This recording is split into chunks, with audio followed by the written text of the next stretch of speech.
Hi, viewer. Welcome to Mind. Assistant. Nepal.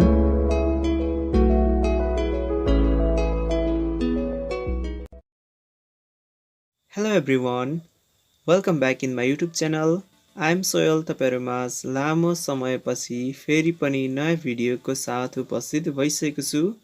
I'm really sorry for all because म आफ्नो personal रिजनले गर्दाखेरि तपाईहरुमाझ नयाँ भिडियोहरु चाहिँ पोस्ट गर्न सकिरहेको थिइन, तपाईहरुलाई दिन सकिरहेको थिइन. सो आजदेखि यस च्यानलमा पूर्ण पहिले जस्तै कन्टिन्युअसली भिडियोहरु तपाईहरुले प्राप्त गर्न सक्नुहुन्छ. पहिले जस्तै हामीलाई यसरी नै माया गर्दै गर्नु होला. सो गाइस, आजको यस भिडियोमा तपाईहरुलाई चाहिँ म हामीले अपडेट कुनै पनि एप्लिकेसनको अपडेट आउँछ अनि अपडेट आएको अपडेटलाई चाहिँ कसरी रिमुभ गर्ने भन्ने कुरा सिक्न गइरहेको छौं. यानी कि कस्तो हुन्छ भने गाइस, हामीले चाहिँ एप्लिकेसनहरु चाहिँ इन्स्टल गरेर प्रयोग गरिरहेको हुन्छौं हैन. अनि एप्लिकेसनहरुमा चाहिँ अपडेट आइरहेको हुन्छ. त्यो अपडेट हामीले चाहिँ कस्तो खालको अपडेट आएको छ, अपडेटमा के नयाँ फिचरहरु एड भएको छ भन्ने कुरा, अनि त्यो नयाँ फिचरहरु प्रयोग गर्नको लागि चाहिँ हामीले चाहिँ एप्लिकेसन अपडेट गरेर उक्त अपडेटमा आएको न्यू फिचरहरु चाहिँ हामीले प्रयोग गरिरहेको हुन्छौं हैन.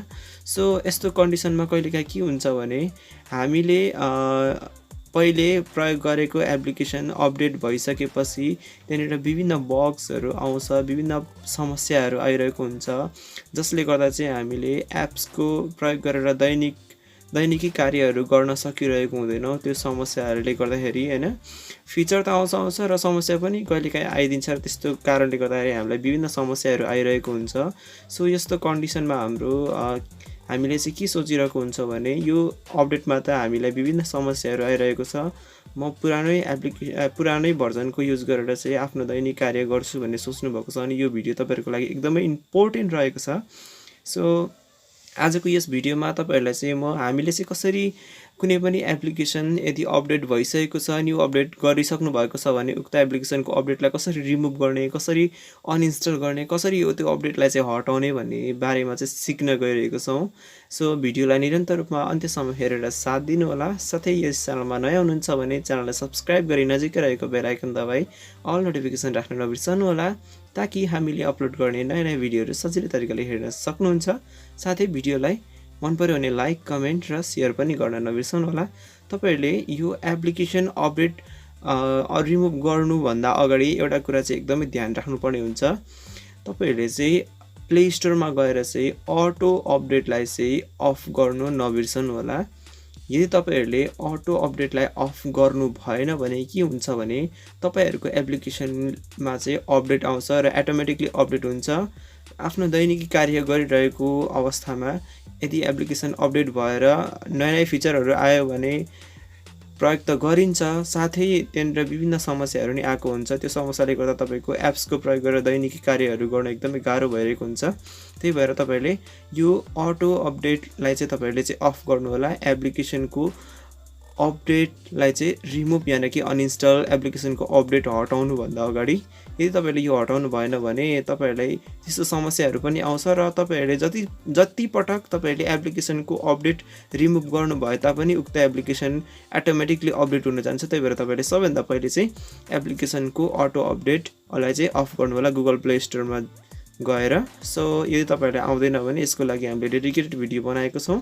यस च्यानलमा चाहिँ how to turn off auto update by blind assistant Nepal भनेर चाहिँ सर्च गर्नु भने भेट्न सक्नुहुन्छ. सो आजको यस भिडियोलाई हामी सुरु गरौँ.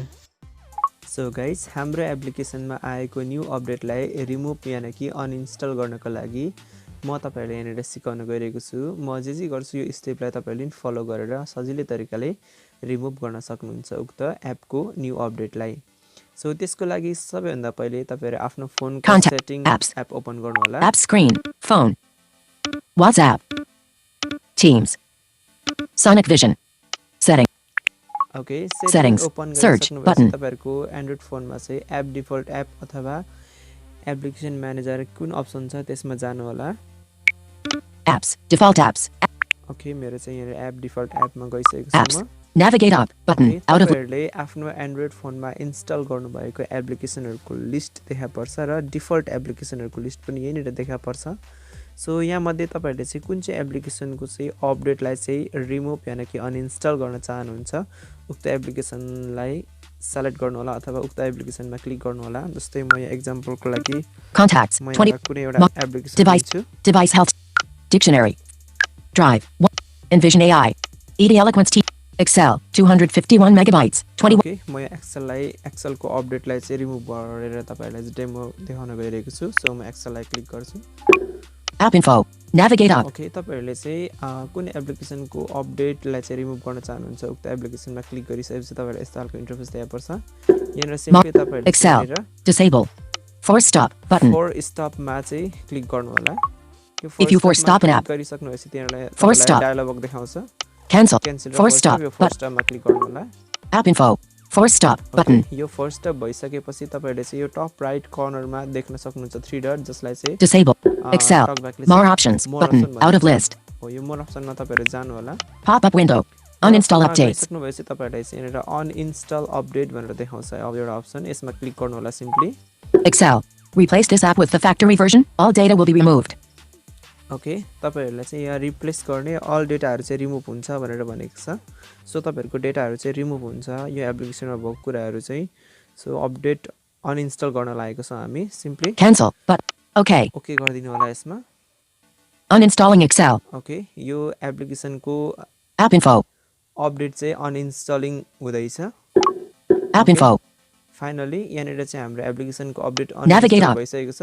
app info Excel installed disable but जब यहाँनिर हाम्रो एप्लिकेसनको अपडेट रिमुभ यानि कि अनइन्स्टल भइसक्छ त्यसपछि यो Excel यहाँबाट app info out of list more option चाहिँ हटेर जान्छ।